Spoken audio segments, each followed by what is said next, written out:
Life is an interesting journey on which we only have a limited amount of time, and I firmly believe that it is up to us entirely to decide what we do with the time we have. Every story happens in chapters, and even if we think about it or not, with every single decision we make, we write our own little personal story.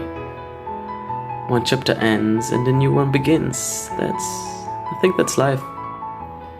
Every time we move to a new city, start a new job, or say goodbye to old friends and make new ones.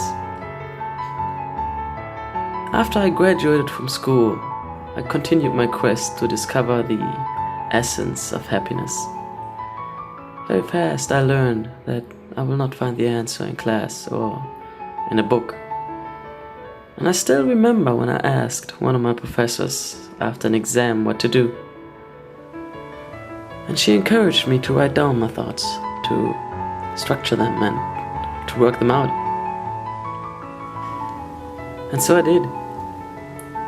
I spent the following semesters completely in the library, collecting every idea and every small thought and hint for an answer. I wrote hundreds of pages, but I still could not find the missing piece.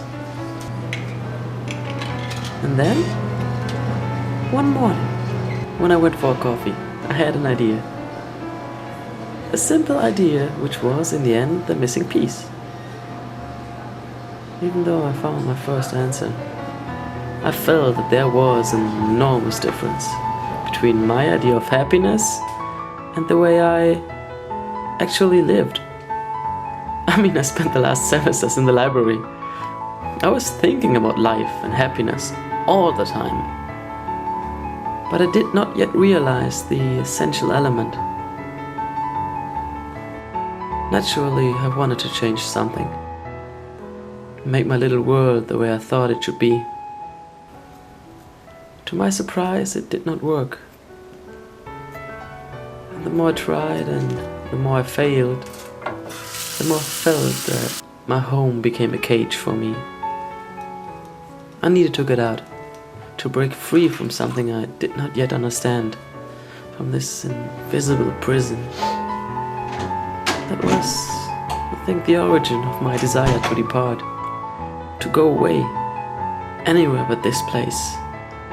And during this time, a good friend of mine, who knew about my situation, told me about Erasmus. He said that it would be good for me in ways beyond count.